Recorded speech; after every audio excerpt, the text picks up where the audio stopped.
하나님 말씀 보시겠습니다. 하나님 말씀은 요한계시록 4장 5절에서 11절 말씀입니다. 하나님 말씀은 요한계시록 4장 5절에서 11절 말씀.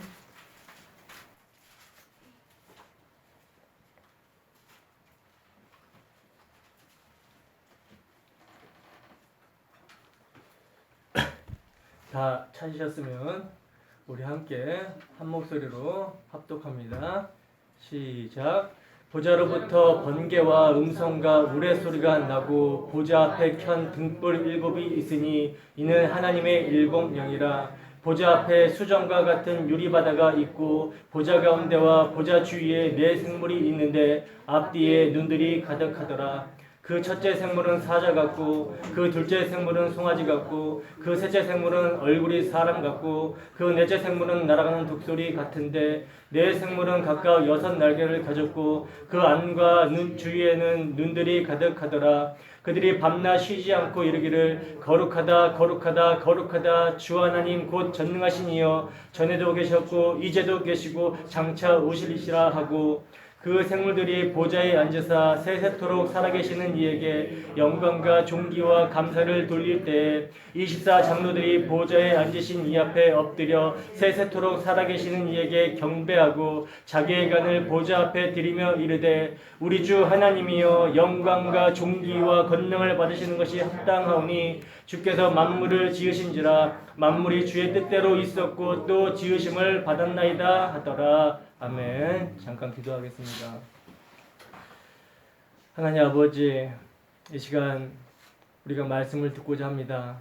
부족한 사람이 말씀을 들고 섰사오니 저의 자체는 십자가대로 감춰주시고 이 시간 저의 마음과 저의 생각과 저의 뜻을 온전히 주관하여 주셔서 성령이 충만함으로 성령의 말하게 하심에 따라서 말하게 하시고 듣는 우리의 심령 가운데 낙심한 심령은 위로를 받게 하시고 지친 영혼은 아버지 안위가 되게 하시며 교만한 영혼은 아버지 안에 그 마음을 가난한 심령이 되게 하셔서 온전히 우리 주 예수 그리스도의 복음에 순종하고 또 우리 주 예수 그리스도의 복음을 말미암아 감사와 기쁨과 찬양과 경배의 예배를 드리는 시간이 될 수 있도록 함께하여 주시옵소서.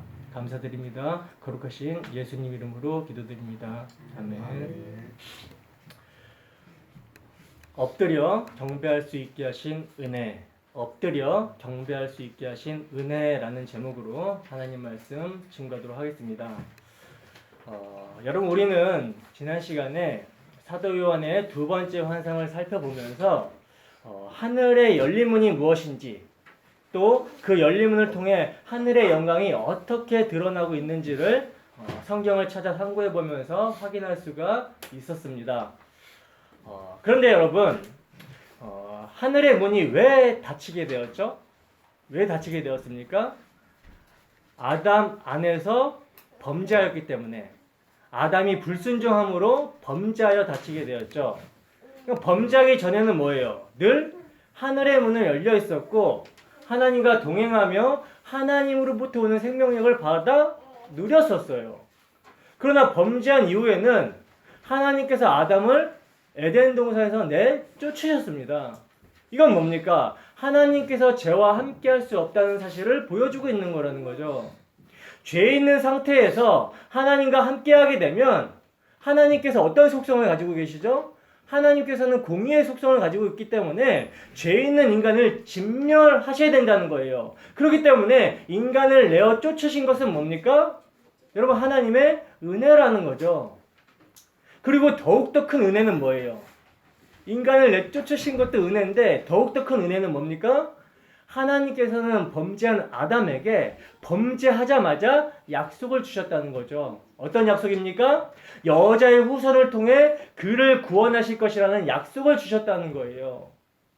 그리고는 어떻게 합니까? 범죄한 아담이 스스로 돌아올 수 없도록 하나님께서는 그룹들과 두루도는 불칼로 생명나무의 길을 지키셨다는 거예요. 그러므로 그 어떤 인간도 스스로 하늘의 문을 열 수 없으며 스스로 열고자 나선다면 곧 죽음입니다. 그리고 그렇게 하늘문이 닫혀서 하나님과 단절이 되어 있는 상태, 그 상태가 어떤 상태입니까? 죄와 허물로 죽은 상태라는 거예요. 그렇기 때문에 그 상태로 하나님께서 그냥 내버려 두시면 그게 심판입니다, 여러분. 심판이라는 거예요.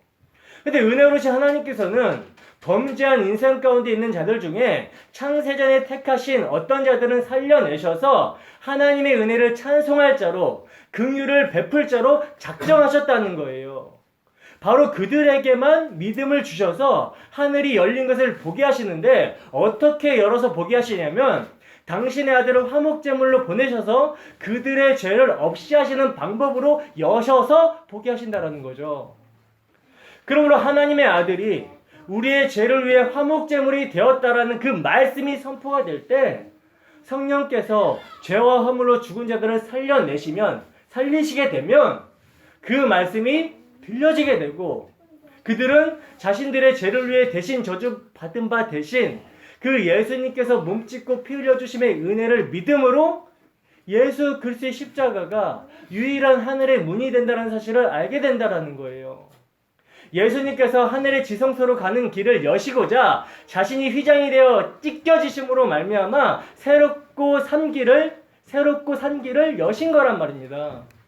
우리의 죄를 대신하여 하나님의 공의, 그 그룹들과 부르드는 불칼에 의하여 심판을 받으심으로 하나님과 화목할 수 있는 하나님의 생명력이 다시 우리에게 부어질 수 있는 길을 만드셨다는 거예요. 그러므로 말씀으로 말미암아 성령이 임한 자들에게는 영적인 귀가 열려서 들려지게 되고, 또 영적인 눈이 열려서 하늘의 문이 열린 것과 십자가로 말미암는 그 하늘의 영광이 무엇인지를 보게 된다라는 거죠. 그 영광을 보게 됨으로 말미암아 그리스도 안에서 늘 자신의 죄를 깨닫고 회개하며 십자가의 길을 인내로 가게 되는 거란 말입니다. 여러분, 우리의 죄를 용서하신 그리스도의 사랑으로 말미암아 우리가 하나님의 영광을 입은 자 되었다라는 사실을 믿으십니까? 그 사실이 믿어지십니까? 지금 우리가 하나님과 함께 보호자에 앉은 자로 있다라는 사실이 믿어지십니까? 여러분, 이 시간 정말 말씀으로 역사하시는 그 성령의 충만함이 있기를 소원합니다. 그래야 십자가로 하늘문을 여시고 하늘의 영광을 보이시며 우리를 예배자로 부르신 그 은혜의 하나님, 생명의 주를 더욱더 알기를 주님의 이름으로 축원합니다. 오늘도 계속해서 요한 사도가 성령 안에서 보고 있는 하늘의 영광을 살펴보도록 할 거예요. 본문 5절 봅시다. 함께 있습니다. 시작. 보좌로부터 번개와 음성과 우레소리가 나고 보좌 앞에 켠 등불 7이 있으니 이는 하나님의 7 영이라. 아멘. 자, 지금 요한 사도는 성령 안에서 영광의 모습으로 보좌에 앉아 계신 언약의 하나님과 또 그 주위에 흰옷과 금관을 쓰고 24 보좌에 앉아 있는 24 장로들을 봤었죠. 24 장로들이 누구라고 말씀을 드렸습니까? 24 장로들이 누구라고 말씀을 드렸죠? 이들은 교회의 대표로서 구약의 12지파, 신약의 12사도가 합쳐진 신구약 전체 교회를 상징하는 모습이라고 말씀을 드렸었죠. 그러니까 하나님 보좌 우편에 예수 그리스도의 대속의 은혜로 말미암아 승리한 하나님의 백성들, 교회가 하나님의 영광을 입고 보좌에 앉아 있다는 거예요. 그리고 이제 사도는 계속해서 하늘의 영광을 보고 있는데 오늘 본문입니다. 어떤 모습입니까? 보시게 되면 보좌로부터 번개와 음성과 우레소리가 나고 보좌 앞에는 켜져 있는 등불 7이 있는데 이는 하나님의 7 영이라고 말씀하고 있죠. 우선 우리 이제 보좌로부터 나는 소리인 번개와 음성과 우레소리가 무엇인지부터 우리가 차근차근 살펴보도록 하겠습니다. 출애굽기 19장 16절에서 18절 말씀입니다. 출애굽기 19장 16절에서 18절 말씀 함께 했습니다. 시작. 셋째 날 아침에 우레와 번개와 빽빽한 구름이 산 위에 있고 나팔 소리가 매우 크게 들리니 진중에 있는 모든 백성이 다 떨더라. 모세가 하나님을 맞으려고 백성을 거느리고 진에서 나오매 그들이 산 기슭에 서 있는데 시내산에 연기가 자욱하니 여호와께서 불 가운데서 거기 강림하심이라. 그 연기가 온기가마 연기같이 떠오르고 온 산이 크게 진동하며. 아멘. 자, 지금 이 말씀은 시내 산에 강림하시는 하나님의 현현의 장면이죠. 우레와 번개와 나팔 소리가 매우 크게 들리며 불 가운데 여호와께서 지금 강림하고 계시는 거예요. 근데 이렇게 이러한 하나님의 현현에 여호와의 그 강림 앞에 거룩하지 못한 자들은 절대 가까이 갈 수 없음을 우리는 보게 됩니다. 출애굽기 19장 19절에서 22절 말씀입니다. 함께 하십니다. 시작.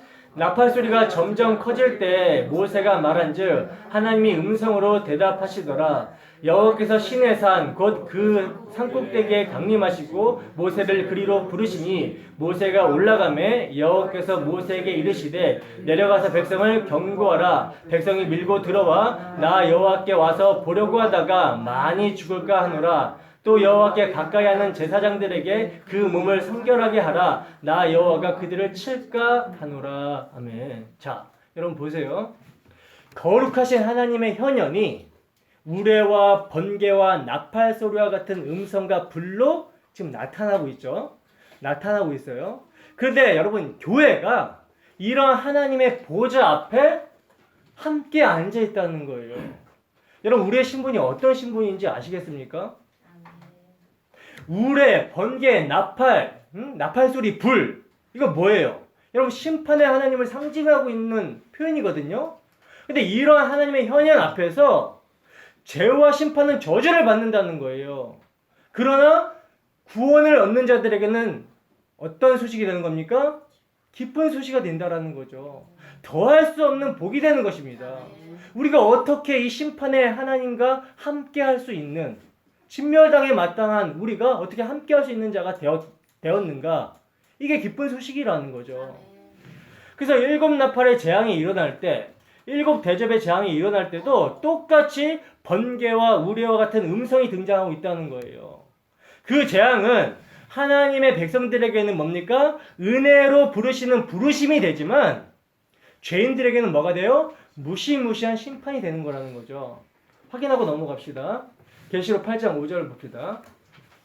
계시록 8장 5절 함께 했습니다. 시작. 천사가 향로를 가지고 제단의 불을 담아다가 땅에 쏟음에 우레와 음성과 번개와 지진이 나더라. 자, 정확하게 지금 우레와 음성과 번개와 지진이라고 지금 표현을 하고 있죠.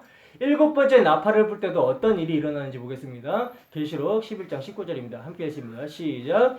이에 하늘에 있는 하나님의 성전이 열리니 성전 안에 하나님의 언약궤가 보이며 또 번개와 음성들과 우레와 지진과 큰 우박이 있더라. 일곱 번째 대접을 쏟을 때도 마찬가지예요. 봅시다. 계시록 16장 18절입니다. 함께 했습니다. 시작. 번개와 음성들과 우레소리가 있고 또 큰 지진이 있어 얼마나 큰지 사람이 땅에서 온 이래로 이같이 큰 지진이 없었더라. 아멘. 그러니까 여러분 이 종말의 시대를 살아가는 하나님의 백성은요 십자가에서 무슨 일이 일어났는지를 하나님께서 지금 인을 떼시고 나팔을 부시고 대접을 쏟으시는 모습을 통해서 볼 수 있어야 된다는 거예요. 그리고 그러한 인과 나팔과 대접이 부어지는 것을 전쟁과 기근과 지진과 질병과 험악한 범죄들 속에서도 볼 수 있어야 되며 그러한 것들이 믿지 않는 자들에게는 지금 심판의 그림자요 모형으로 쏟아지고 있는 것이며 그 실제는 십자가에서 행하신 하나님의 진노의 모습이라는 것을 믿는 우리는 알아야 된다는 겁니다, 여러분. 그러니까 죄로 말미암는 그런 모든 하나님의 심판과 저주가 예수 그리스도의 십자가에서 떨어졌으며 그래서 믿는 자들에게는 그러한 재앙들이 회개의 사인이요 하나님의 사랑으로 인식되어지지만 믿지 않는 자들에게는 믿지 아니함으로 말미암는 심판의 증거가 된다는 거예요. 그러므로 이 모든 것들은 뭡니까? 십자가로 말미암아 하늘에서 이미 이루어진 것들이 묵시에 이루어진 것들이 땅으로 쏟아져 내려오고 있는 거란 말입니다. 십자가에서 다 이루신 예수님의 일로 말미암아 죄와 악이 심판을 받고 은혜를 입은 자들은 하나님의 간섭하심으로 구원을 받고 있는 거라는 거죠. 그 예수님께서 십자가에서 다 이루셨다 하신 일을 믿게 하시고 실제로 체휼하게 하시는 분이 여러분 성령입니다. 우리가 드리는 예배도 또 예배의 삶도 누가 주관하세요? 성령께서 주관하신다는 거예요. 그래서 5절 하반절을 보시면 뭐라고 하고 있습니까? 보좌 앞에 켠 등불 7이 있으니 이는 하나님의 7영이라 이렇게 말씀하고 있죠. 여러분 7등불인 7영은 7교회를 이끄시는 성령을 말씀하고 있는 거죠. 7이라는 말은 제가 뭐라고 말씀을 드렸습니까? 완전, 모든의 의미가 있다고 말씀을 드렸죠. 그러니까 성령은 모든 시대 모든 교회를 우리 주 예수 그리스도의 사역, 그 말씀을 믿게 하시고 연합시켜서 십자가로 이끄시며 하나님께 예배하게 하시는 완전한 하나님의 영이라는 거예요. 7등불과 성령과의 관계는 스가랴 4장에 더욱 구체적으로 연결이 되는데, 스가랴 4장에서는 7등불은 여호와의 눈이라고 이렇게 해석이 되어지고 있거든요. 그리고 간접적으로는 하나님의 영으로 언급이 됩니다. 스가랴서 4장 6절 말씀입니다. 스가랴서 4장 6절 말씀 함께 읽습니다. 시작. 그가 내게 대답하여 이르되 여호와께서 스룹바벨에게 하신 말씀이 이러하니라. 만군의 여호와께서 말씀하시되 이는 힘으로 되지 아니하며 능력으로 되지 아니하고 오직 나의 영으로 되느니라. 아멘. 여러분 이 말씀의 배경이 뭔지 아십니까? 지금 이스라엘 백성들은요, 하나님의 말씀, 그러니까 메시아 언약을 배신하고 불순종해가지고 나라가 망했어요. BC 722년에 북이스라엘은 아수르에게 멸망하고 BC 586년에 남유다는 바벨론에게 멸망해서 완전히 나라가 망했고, 또 포로로 완전히 뿔뿔이 잡혀가가지고 뿔뿔이 완전히 다 흩어져 있는 상태입니다. 그런 상태에서 예레미야 선지자에게 하나님께서 예언하신 대로 70년 만에 포로 귀환이 일어나게 되었다는 거예요. 포로들이 이제 돌아오게 되었다라는 거죠. 돌아오게 되었을 때 어떤 자들만 돌아오냐면 남은 자들만 돌아오게 됩니다. 남은 자들만 돌아오게 돼서 이제 이스라엘 땅에 이제 돌아오게 돼서 그들이 이제 가장 우선적으로 하는 일이 성전을 건축하는 일인데, 이 성전을 건축할 때 여러분 느헤미야서 보시면 아시겠지만 그렇게 방해를 해대요. 외부에서 또 내부에서 그렇게 방해를 해댑니다. 그래서 이 성전을 못 짓고 낙심하고 있을 때 지금 하나님께서 하신 말씀이 이 말씀이에요. 뭐라고 말씀하십니까? 그 성전을 누가 짓는데요? 하나님이 짓는다고 말씀하시죠. 그 성전을 하나님의 능력으로 하나님의 영으로 지으시겠다라는 거예요. 그러니까 스가랴서 4장의 7등불이 새 성전 건축의 원동력이었듯이 요한계시록 4장은 하나님의 7영이 하나님의 통치와 구원 계획을 성취하시는 원동력이라는 사실을 말씀하고 있는 거라는 거죠. 성전은 성도이기 때문에, 하나님이 거하시는 곳이 성전이기 때문에, 우리이기 때문에 이거를 이제 성령께서 하시겠다라고 이미 구약에서부터 예언하고 있었던 거라는 거죠. 즉 성령께서 보좌 앞에 계심을 통해서 성령의 새 성전이 된 교회도 보좌 앞에 있게 됨을 설명하고 있는 거란 말입니다. 이해가 되십니까? 계속해서 봅시다. 본문 6절 봅시다. 함께 읽습니다. 시작.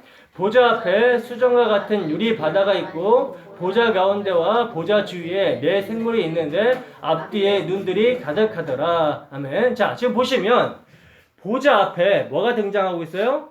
수정과 같은 유리 바다가 등장하고 있어요. 근데 여러분 계시록 21장에 보시면 바다가 다시 있지 않을 거라고 말씀하고 있거든요. 계시록 21장 1절 봅시다. 함께 읽습니다. 시작. 또 내가 새하늘과 새 땅을 보니 처음 하늘과 처음 땅이 없어졌고 바다도 다시 있지 않더라. 아멘. 자, 보세요. 분명 지금 새하늘과 새 땅에는 처음 땅과 바다가 다시 있지 않을 것이라고 말씀하고 있죠. 그죠? 그렇다면 오늘 본문에서 사도가 보고 있는 하늘의 유리 바다는 무엇인가? 여러분 제가 종종 말씀을 드리는데 성경에서 바다라고 하면 심판과 저주와 악, 죄 뭐 이런 것들을 상징한다라고 말씀을 드렸죠. 그러니까 실제적인 이 바다를 근거로 해서 이 바다를 상징으로 하나님께서 말씀하신다는 거예요. 그래서 바다가 물러가고 그 바다가 물러가고 새하늘과 새 땅을 상징하는 묻이 드러나는 것을 새 창조다, 구원이다 이렇게 말씀을 제가 드렸잖아요. 그러니까 오늘 본문에서의 유리바다는 사탄, 에뱀이 올라오는 그 바다와는 다른 바다라는 거예요. 그러면 하나님의 보좌 앞에 유리 같고 수정 같은 바다가 무엇인지를 살펴보겠습니다. 출애굽기입니다. 출애굽기 24장 9절에서 11절 말씀 함께 했습니다. 시작.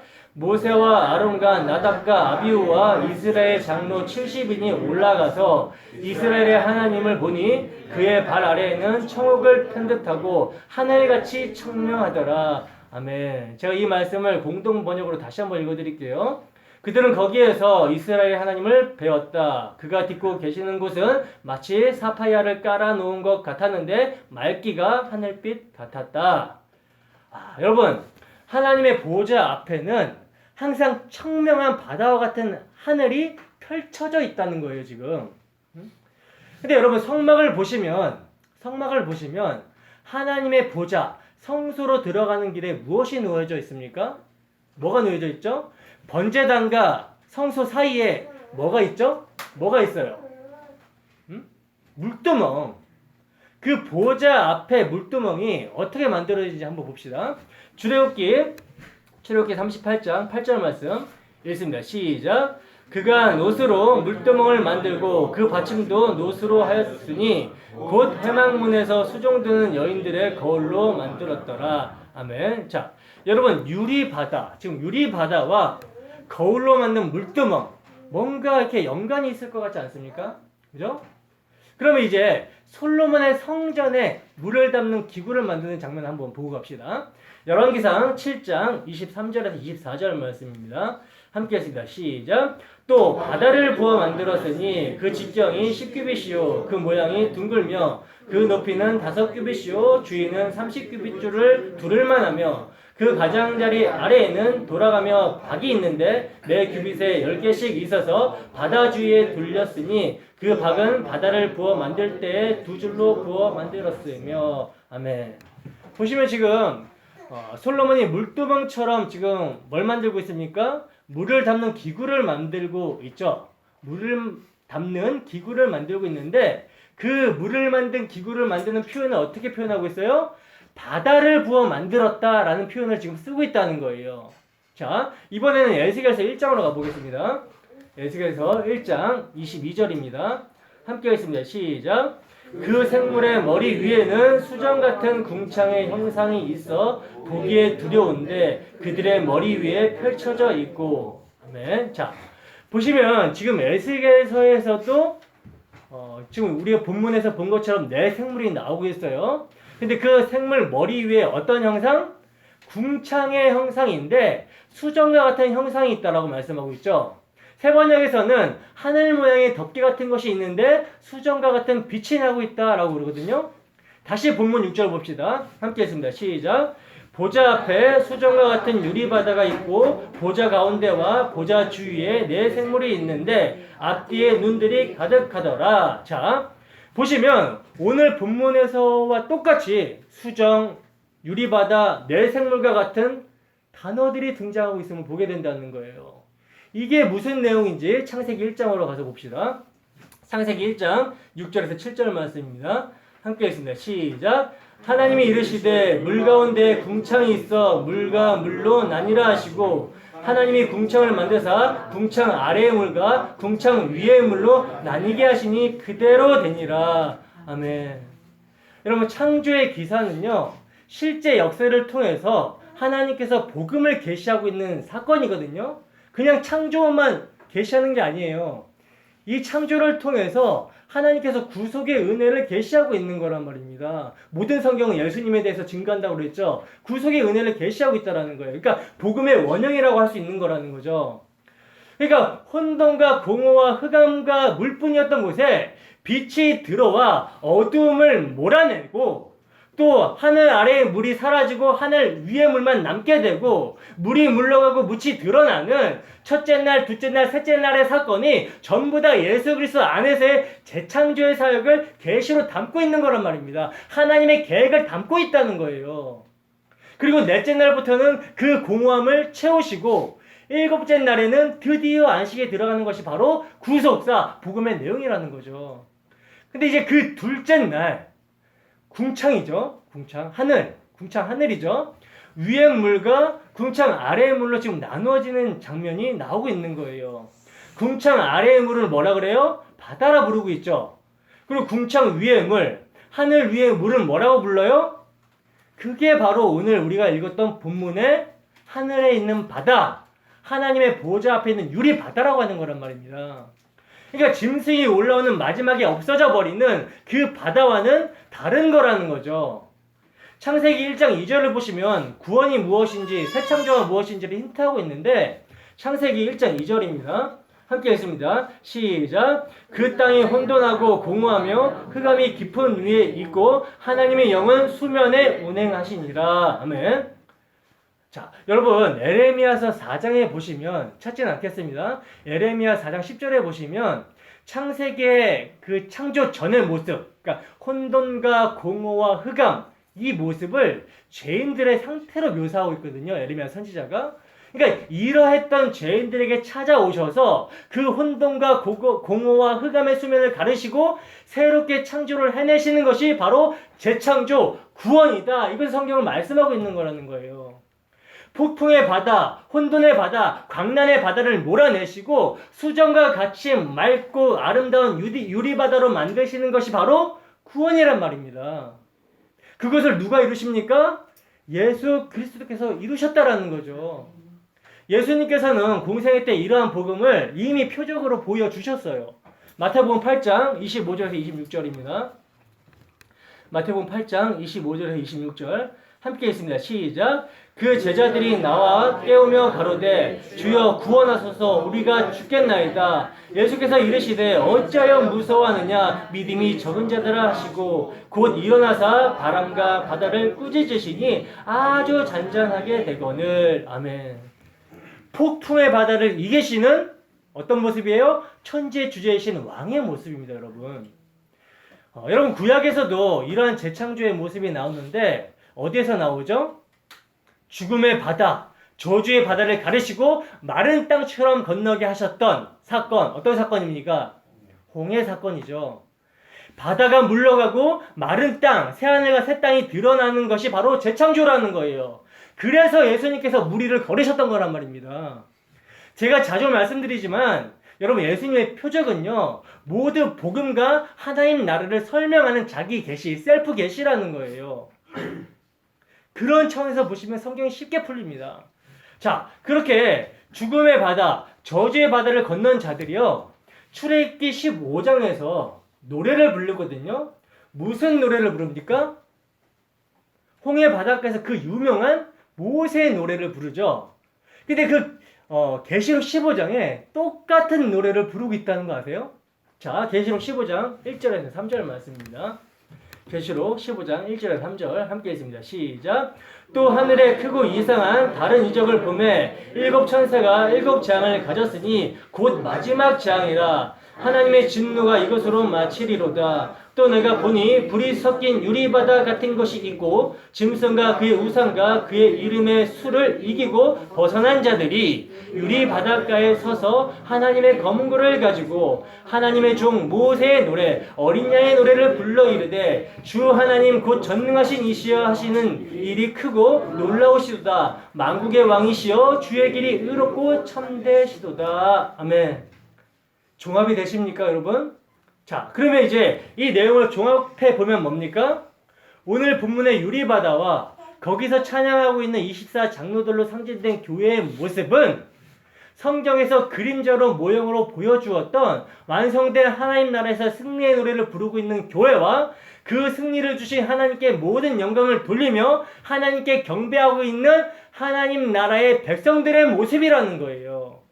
그리고 그 승리는 우리가 우리 스스로 노력하고 애써서 승리한 그 성취가 아니라 예수 그리스도께서 승리하셔서 받을 자격 없는 우리에게 전가시켜 주신 것이기 때문에 오늘 본문을 보시면 24장로들이 금간, 그 승리의 간을 하나님 앞에 벗어서 다시 돌려드리고 있는 거란 말입니다. 다시 돌려드리더라는 거예요. 본문 10절에서 11절 말씀 봅시다. 함께 했습니다. 시작. 24 장로들이 보호자에 앉으신 이 앞에 엎드려 세세토록 살아계신 이에게 경배하고 자기의 관을 보호자 앞에 드리며 이르되 우리 주 하나님이여 영광과 존귀와 권능을 받으시는 것이 합당하오니 주께서 만물을 지으신지라 만물이 주의 뜻대로 있었고 또 지으심을 받았나이다 하더라. 아멘. 자, 이런 모습은 시편에서도 동일하게 나오고 있어요. 시편 115편 1절 말씀입니다. 함께 했습니다. 시작. 여호와의 영광을 우리에게 돌리지 마옵소서. 오직 주는 인자하시고 진실하심으로 주의 이름에만 영광을 돌리소서. 아멘. 여러분, 우리의 실상이 어떤 모습인지 아시겠습니까? 6월절 어린 양의 피로 세상을 상징하는 애굽에서 빠져나와 그 애굽 군대의 추격을 피해서 저주의 바다를 건너고 바다를 통과한 자들이 하나님께 예배하며 찬양하며 영광을 돌렸듯이 지금 하늘에서 어린 양의 피로 구원받은 자들이 하나님께 그 영광을 돌리고 있다는 거예요. 그게 지금 우리의 모습입니다. 우리는 우리 주 예수 그리스도로 말미암아 수정과 같이 맑고 아름다운 그 잔잔한 유리 바다를 지나 하나님의 보좌 앞으로 가게 된 거라는 거죠. 물두멍에서 꼭 몸을 씻고서야 성소로 들어갈 수 있었던 자들이 이제는 예수 그리스도의 승리의 십자가로 말미암아 단번에 성소에 들어갈 수 있게 된 거란 말입니다. 여러분, 이것은 미래에 우리에게 일어날 일이 아닙니다. 이미 십자가에서 이루어진 일이라는 거예요. 여러분, 우리는 사도 요한이 성령 안에서 본 것처럼 그 유리 바닷가에서 하나님을 찬양하고 계신 자들이에요. 지금 우리가 예수의 피를 의지하여 하나님께 예배하며 하나님을 찬양하는 이 시간이 하늘의 영광스러운 예배를 드리고 있는 모습입니다. 예수의 피를 의지하여 살아가는 우리의 삶 또한 이미 그 폭풍의 바다를 건너서 유리 바닷가에서 하나님과 함께 하늘의 것을 마음껏 누리고 있는 그것이 우리의 실상이라는 거죠. 하나님의 뜻과 의는 그렇게 예수 그리스도 안에서 이미 이루어진 거란 말입니다. 이루어져 있다는 거예요.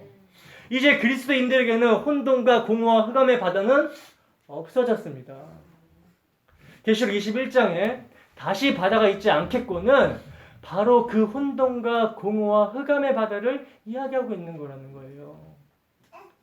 여러분, 우리가 정말 예수 그리스도의 십자가 안에 감춰진 영광을 바라본다면 만물이 그분의 발에 밟혀 있다라는 것을 믿음으로 보고 있다면 우리가 정말 예수 그리스도 안에 있는 자들이라면 여러분, 세상의 일로 걱정, 근심, 불안, 염려, 초조할 필요가 있어요, 없어요?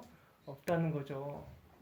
여러분, 우리는 예수 안에서 심판의 그 폭풍의 바다 위를 걸으시고 있는 분들입니다. 여러분, 우리는 그 바다를 꾸짖어 잔잔케 하신 예수 그리스도 안에서 구원을 받았다는 거예요. 그런데도 우리에게 자꾸 세상의 일로 말미암는 걱정과 불안과 염려와 근심이 있다면 이건 뭡니까? 복음의 은혜를 망각했기 때문이라는 거죠. 아버지가 있는 어린아이는 걱정하지 않습니다. 염려하지 않아요. 우리에게는 자기 언약에 신실하시고 전능하신 아버지가 있습니다. 자기 아들을 내어주시기까지 우리를 사랑하신 아버지가 있다라는 거죠. 근데 이 아버지가 나에게 인식이 되어지지 않고 이 아버지가 나에게 경험되지 않고 자꾸 우리 마음가운데 복음을 망각하고 불안과 근심과 염려와 초조가 있다면 우리는 어떻게 해야 돼요? 기도해야 되는 거예요.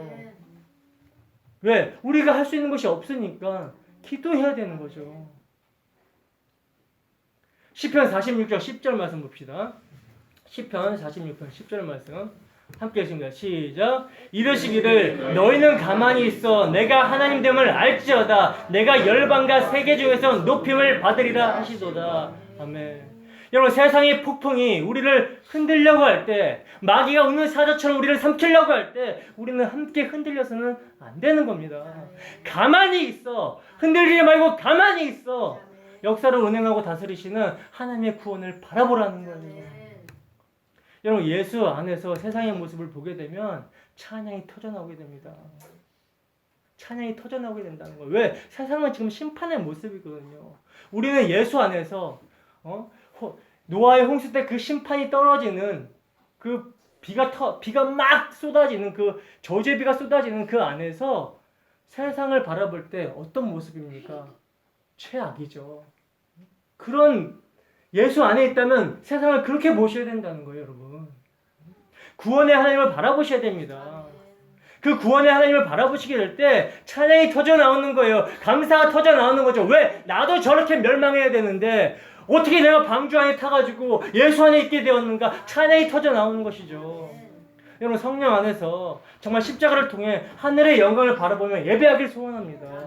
그 십자가를 통해 세상을 바라볼 때 우리의 실상이 보여지게 된다는 거예요. 여러분, 세상의 풍랑에 속지 마십시오. 예수님께서 이기셨습니다.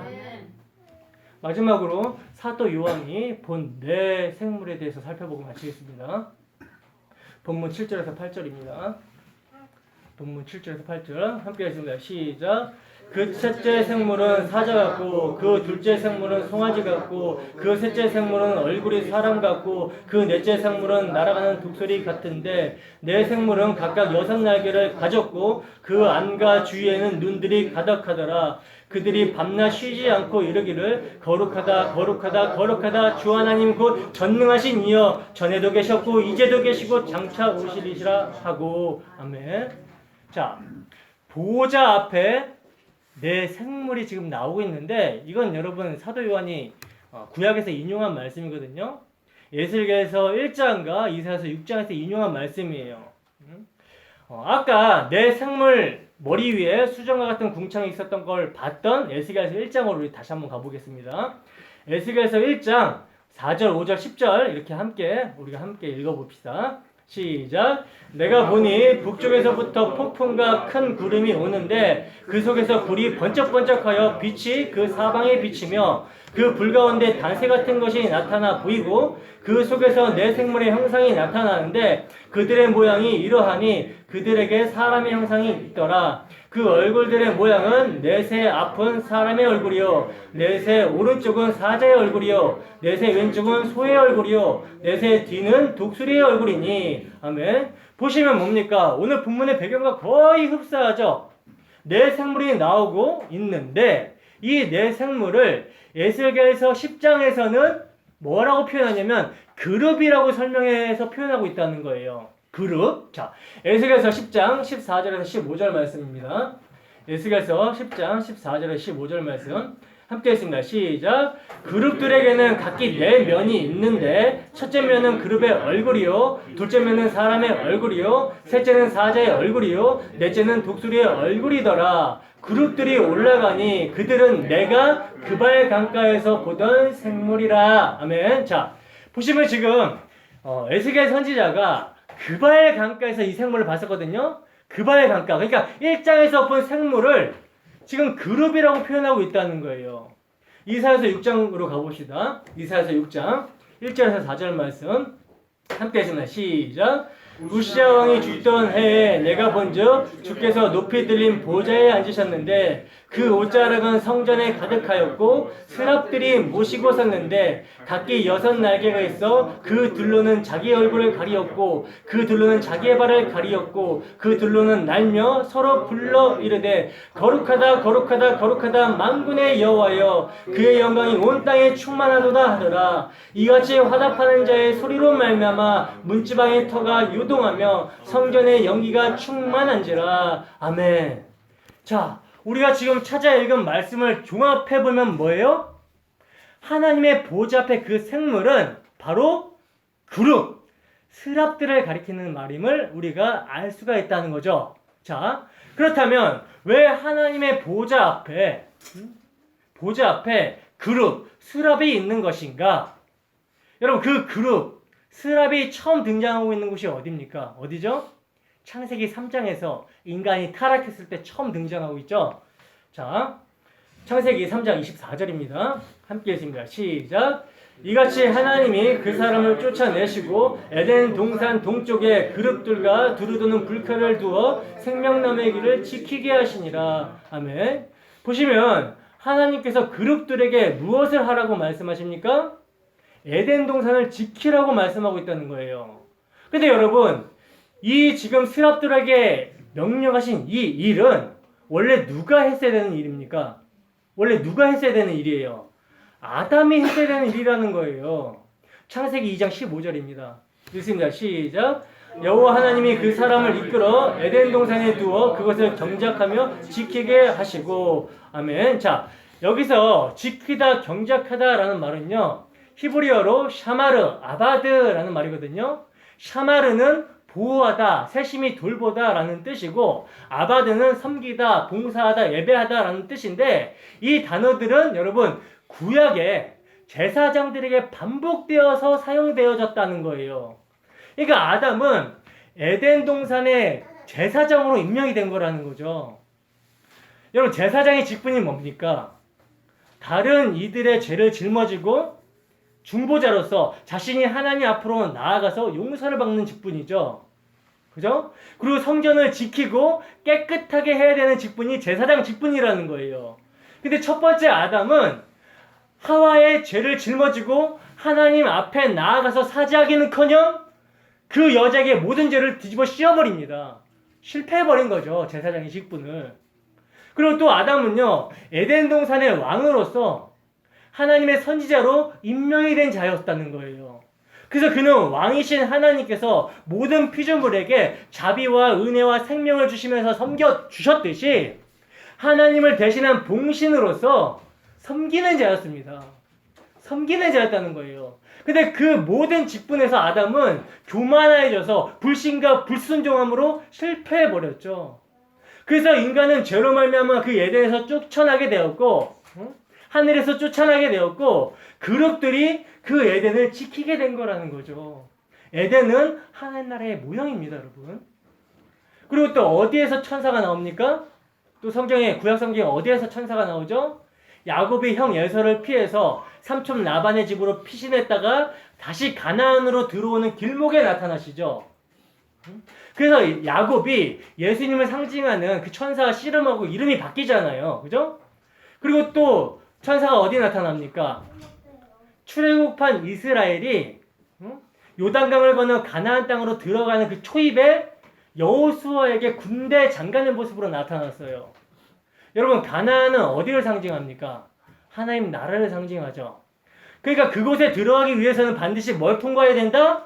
천사들, 스랍들, 그룹들을 통과해야 된다는 거예요. 그러니까 그룹들은 창조와 재창조의 장면에 꼭 등장을 하고 있는 거란 말입니다. 혼돈과 공허와 흑암에 던져져 있던 죄인들의 마음속에 하나님께서 뚫고 들어가셔서 새롭게 창조해내시고 가나안, 그 하나님 나라로 들여보내시는 그 재창조의 나라를 지키는 자들, 그 자들이 그룹이라는 거예요. 출애굽기에서 성막을 조금 살펴보면 이해하기가 더 쉬울 거예요. 출애굽기 26장 30절에서 31절 말씀입니다.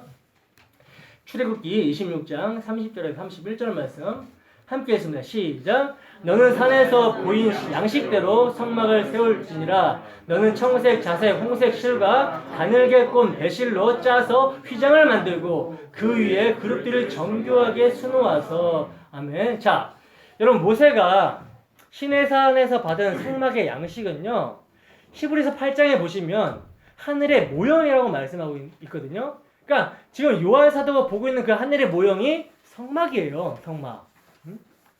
그러니까 성막은 예수 그리스도로 말미암아 이루어질 재창조의 하나님 나라의 모습을 그대로 그려놓고 있다는 거죠. 번제단, 물두멍, 떡상, 향단, 촛대가 모두 예수 그리스도로 말미암는 하나님 나라를 설명하고 있단 말입니다. 그렇게 예수 그리스도로 말미암아 완성이 될 하나님 나라를 둘러싸고 있는 그 성막의 천에 하나님께서는 모세에게 그룹을 새겨 넣으라고 말씀하고 있다는 거예요. 그룹을. 그리고 여러분, 지성소 안에 법계 위에도 뭐가 있습니까? 그룹이 있죠. 그룹. 그러니까 언약계 법계는 하나님의 임재가 있는 성막과 성전 전체의 추수판이거든요. 그리고 법계 자체도 예수 그리스도로 말미암는 재창조를 상징하는 거예요. 여러분, 법계에 뭐가 들어있습니까? 법계에 뭐가 들어있죠? 질문을 한번 해볼까요? 인간의 실패를 상징하는 아론의 쌍난 지팡이, 그리고 만나 항아리, 그리고 두 번째 받은 십계명 돌판. 이렇게 하나님 앞에 저주받아 마땅한 인간들의 부패함을 상징하는 것들이 법계 안에 들어있다는 거죠. 근데 이를 감싸는 법계 위에 뭐가 뿌려집니까? 피가 뿌려지죠. 그 피가 뿌려짐으로 말미암아 하나님께서는 인간들의 부패함, 그 실패, 실수를 보지 않고 그 위에 뿌려진 피를 보시고 용서하시는 예수 그리스도의 십자가를 법계는 상징하고 있는 거라는 거죠. 그러니까 이렇게 재창조와 관계된 하나님의 임재 현장에는 언제나 그룹들이 등장하고 있는 거라는 거예요. 그런데 지금 요한 사도가 하늘문을 통해서 본 그 하늘, 하나님 나라의 보좌 앞에 내 생물 그룹들이 있었고, 그들이 이사야서 6장에서 스랍들의 그 찬양과 똑같은 찬양을 하고 있으며 11절에서는 교회를 상징하는 24장로가 창조주이신 하나님을 찬양하고 있다 라는 사실은 뭡니까? 그 재창조가 예수 그리스도의 십자가로 말미암아 완성이 되었다라는 거죠. 그죠? 그러므로 계시록을 통해 우리에게 말씀하시는 주님께서는 성령 안에서 요한 사도를 통하여 예수님의 십자가로 완벽하게 완성하신 묵시의 하나님 나라를 보여주면서 역사 속에서 예수 그리스도의 환난과 나라와 참음에 동참하여 십자가에를 가는 그 교회에게, 십자가의 길을 가는 교회에게 너희들의 실상은 말할 수 없는 영광스러움이라는 사실을 말씀하고 있는 거라는 거예요. 그리고 이제 여러분, 예수님의 십자가에 피 흘려주심으로 말미암아 하늘의 문이 열리고 하나님 나라가 완성되어졌다라는 것은요, 예수님께서 자신의 몸을 휘장으로 찢으심으로 이제 이 세상이 지성소가 되었다라는 것을 의미하는 거거든요. 예수님의 몸은요, 휘장을 상징하고, 그리고 위의 하늘, 그것도 휘장을 상징해요. 그것을 찢어서 이제 하늘과 땅이 연결되게끔 지성소가 되었다는 거, 이 세상 나라가. 예수님께서 휘장에 대해서 찢으심을 말미암아. 그러므로 이제 우리는 건물 성전이 아니라 어디서든 하나님을 만날 수가 있게 되었던 거란 말입니다. 휘장이 가려져 있지 않아요.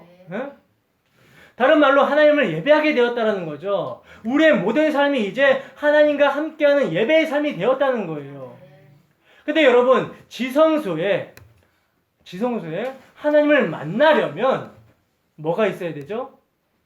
이스라엘 백성들이 대속죄일날 대제사장이 1년에 딱 한 번 이스라엘 백성들의 모든 죄를 대속하기 위해서 지성소로 들어갑니다. 1년에 한 번 들어갈 수 있어요, 지성소는. 그날만 대제사장이라 할지라도 그날만 들어갈 수 있습니다. 근데 뭐를 들고 들어갑니까? 흠없고 점없는 희생 제물을 가지고 들어가요. 그 피가 법궤에 뿌려져야 이스라엘 백성들이 사는 거란 말입니다. 예배가 된다는 거예요. 그런데 피가 뿌려지지 않으면 어떻게 됩니까? 재앙, 심판이 일어나는 거죠. 이스라엘에게 심판이 일어나 버려요. 대제사장이 잘못 지성소로 들어가게 되면 대제사장 죽는 것뿐만 아니라 이스라엘 전 지형에 심판이 떨어져 버립니다.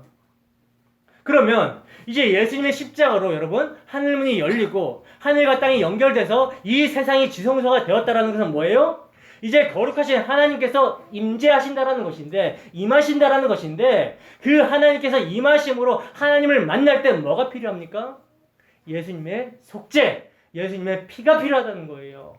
근데 그 피를 의지하지 않으면 어떻게 되는 거예요? 믿지 아니함으로 심판이라는 거죠. 그래서 예수 그리스도의 십자가는 믿는 자들에게는 완전한 구원의 능력이 되지만 믿지 않는 자들에게는 심판이 되는 거란 말입니다. 그 십자가에서 일어난 심판이 이제 이인의 재앙, 나팔 재앙, 대접 재앙으로 떨어지게 되는 거라는 거예요. 여러분, 예수님이 길 자체이고 진리시고 생명입니다.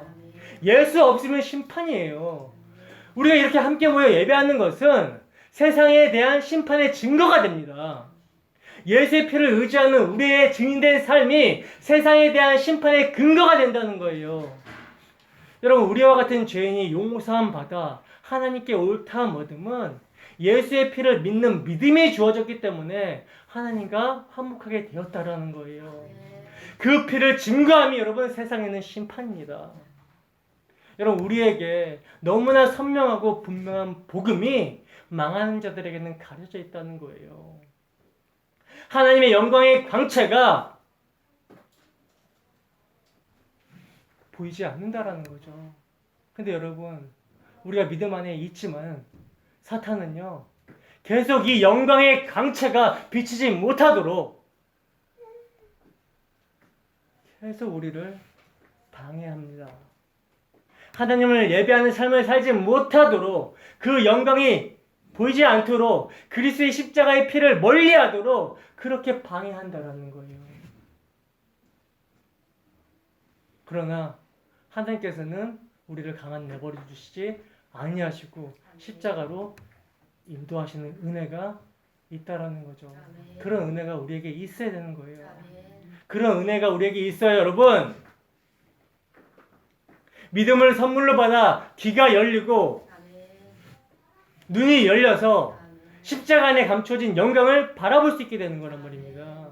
여러분, 정말 우리가 귀가 열려 있다는 거, 영적인 눈이 열려 있다는 거, 그래서 하늘의 예배를 우리가 이 시간대에 드릴 수 있다는 거, 이것이 엄청난 특권이고 축복이고 복인지 여러분 은혜인지 아시겠습니까? 우리가 엎드려 영광의 주를 예배할 수 있다는 것이 얼마나 엄청난 복인지 아시겠습니까? 그러므로 은혜를 아는 자들은 자신의 모든 삶을 예수 피를 의지하여 하나님께 예배하는 삶을 살아가게 된다는 거예요. 예수님을 알아가고 예수님을 사랑하는 목적으로 이 세상을 살아갑니다. 은혜를 아시는 우리 디아스포라 성도 여러분, 예수 알기를 원합니다. 예수님을 한목제물로 보내주시기까지 우리를 사랑하신 하나님의 마음을 알기를 원합니다. 그래야 우리 한 주의 삶이 예수의 피를 의지하여 하나님과 함께하며 그에게 경배하는 예배의 삶이 되기를 주님의 이름으로 축원합니다. 기도하겠습니다.